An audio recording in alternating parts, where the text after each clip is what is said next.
While using or playing the Football E 2023 game, are you getting connecting server lost? Please ensure network settings are configured. Recently, many Football 2023 users have been complaining. Unfortunately, while opening or playing the eFootball game, it keeps showing connecting server lost. Please ensure network settings are configured. So, let's get started. Mostly these issues happen when you have internet problems. So, first you need to fix your internet issues. So, check your internet speed and stability. You can open the browser and type internet speed test. Open this up. If you found that your internet is slow or not working well on your mobile device, you can enable airplane mode for 20 seconds and turn off your airplane mode.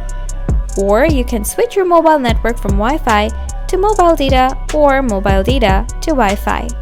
After solving the internet issues, you now need to open Settings, scroll down, tap Apps, tap Manage Apps, search for eFootball apps. Tap on it. Now first turn on Auto Start. Tap App Permission. Enable Files and Media. Go back. Now scroll down. Tap Battery Saver. Choose No Restriction. Enable all the settings. Now tap Clear Data. Tap Clear All Data. Tap OK. After the first process, now follow the next process. Now tap on the Google Play Store. Tap Search option. Type eFootball and quickly check for a new software update for an eFootball application. Now go back to and open the eFootball apps.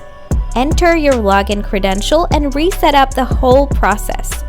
After following the process, please comment below if you still have issues with connecting server lost. Please ensure network settings are configured on your eFootball account. Thanks for watching.